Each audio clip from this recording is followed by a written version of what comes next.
আপনারা স্লোগান দিচ্ছিলেন, কার পেছনে ধাওয়া করছিলেন? আমরা সবাই মিলেই ধাওয়া করছিলাম না, আমরা আমাদের যে পুরোনো আবেগ আছে সেগুলো বেরিয়ে আসছে। কারণ এরা বিভিন্নভাবে বিভিন্ন সময় আমাদের হসপিটালের বিভিন্ন senior junior female batchmate, nursing staff, engineer সবাই করে বিভিন্ন রকম অত্যাচার করেছে, তারা চুরি করেছে, তারা বিভিন্নভাবে সেক্সুয়ালি হ্যারাস করেছে মেয়েদেরকে, তারা হয়তো রেপের সাথে যুক্ত, আমরা জানি না। সিভিয়ার ইনভেস্টিগেশন চলছে। কে ছিল গাড়িতে? কে ছিল গাড়িতে? আশিস পান্ডে, অভিষেক সেন, রোহন কুন্ডু, বীরবাক্য বিশ্বাস, এরা সবাই মোটামুটি ছিল।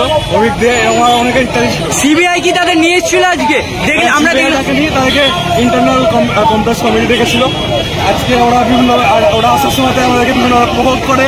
আমরা এখানে নর্মাল স্টুডেন্ট, আমরা ডিউটি থেকে জাস্ট শেষ হয়েছে, আমরা ড্রেস চেঞ্জ করে বাইরে বেড়াচ্ছি। ওরা বিভিন্নভাবে আমাদেরকে প্রভোগ করে, সেগুলো বাকিরা বিভিন্ন রকম ইয়ে করে। আমরা কেউ সেখানে ছিলাম না, আমরা কেউ সেখানে মারিনি। সেইখানে আমরা শুধু ওর থেকে স্লোগানই করেছি। এবং ও যে এত বড় একটা দুর্ঘটনা ঘটে গেছে, তারপরে এনকোয়ারি কমিটিতে যাচ্ছে হাসতে হাসতে। এর জন্য আমরা চাই যে তার বিরুদ্ধে কড়া শাস্তি হয়। এই আশিস পান্ডে, অভিষেক সেন, শালিক হাসান, বিক্রম পাচ্ছে, এরা চারজন হাসতে হাসতে আজকে এনকোয়ারি কমিটিতে উঠেছে। আমার নাম অনুভব মন্ডল। আমরা জানতে চাইছি যে এইরকম আস্পর্ধা এখন এরা কি করে পাচ্ছে? এদেরকে রোজ রোজ সিবিআই ডেকে নিয়ে যাচ্ছে, এদের আগে এতগুলো অ্যালিগেশন আছে, তারপরে এরকম নাটকবাজি এরা কেন করছে? গাড়িতে কে ছিল আজকে? দাদা গাড়িতে ছিল এই আমাদের আরজি করে থ্রেন কালচারের 3 মরম নেতা, আশিস পান্ডে, অভিষেক সেন এবং শালিক হাসান, নির্জন বাচ্চা, এরা সবাই ছিল।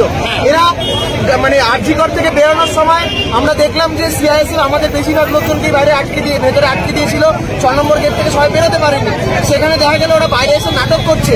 ওরা বাইরে এসে নিজের জামা কাপড় ছিঁড়ে দিয়ে বলছে যে ওদেরকে ধরে নাকি মারা হয়েছে। এটা কি আজকে ওরা ঢোকার চেষ্টা করছিল কোনোভাবে আজকে আরজি করের ভেতরে?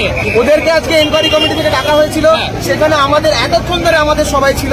যদি মারার থাকতো ভেতরেও মারতে পারতো, যে কোনো জায়গায় মারা যেত। তাহলে আরজি করে বাইরে এসে ওরা এই নাটকটা কেন করতো? আমরা আমাদেরকে যেটা বলা হয়েছিল যে তোমরা কেউ এদের সাথে কোনো ভায়োলেন্সে যাবে না, আমরা কোনো ভায়োলেন্সে যাই। আমরা আমাদের মতন স্লোগানিং করেছি। কারণ এইসব পিশাচরা, এইসব নির্জন বাচ্চি নাকি মিডিল ফিঙ্গারও দেখিয়েছে, ঠিক আছে? এইসব নোংরামি এরা এখন এসে করে যাচ্ছে। এরা কার আস্পর্ধা এখনো করছে? কেন এখন এরা এত সাহস পায়? বিজেপি বিল্ডিং থেকে ছুটে বেরোলো। আগে এদের যে বাবা এই সন্দীপ ঘোষ, সেও আগে ছুটে বেরিয়েছে।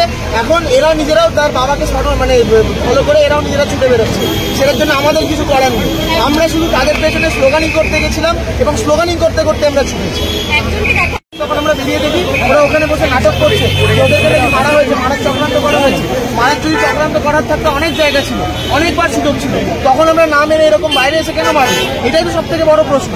এবং সিআইএসএফ তাদের সঙ্গে তখনও ছিল, আমাদের সঙ্গে সিআইএসএফ এর কোনো শত্রুতা নেই। আমরা সিআইএসএফ এর সামনে কারো গায়ে কখনোই হাত তুলিনি, তুলবও না। এইটা আমাদের তরফ থেকে আমরা বারবার এই প্রতিশ্রুতি দিয়েছি। তা সত্ত্বেও এরা এই নোংরামিটা করে গেল শুধু নিজেদের প্রতি সিম্প্যাথি কার্ড পাওয়ার জন্য। এবং আমরা চাইছি যে এই নোংরামিরও একটা সাজা তাদের উপর দিতে হবে। চক্রান্ত আপনাদের উপরে মনে করেন? অবশ্যই আমাদের উপরে চক্রান্ত। এটা এরা আজকে প্ল্যান করে এসেছিল যে এরকম কিছু এটা করবে। সেখানে দাঁড়িয়ে কেন আমাদেরকে বারবার দায় নিতে হবে? আমাদের উপর বারবার এফআইআর করে, আমাদের পেছনে ফেক এফআইআর করে, আমাদের পেছনে কোনো রাজনৈতিক ক্ষমতা নেই বলে কি আমাদেরকে নিয়ে যা খুশি তাই করবে না? আপনার নামটা একটু বলুন। অনুভব মন্ডল।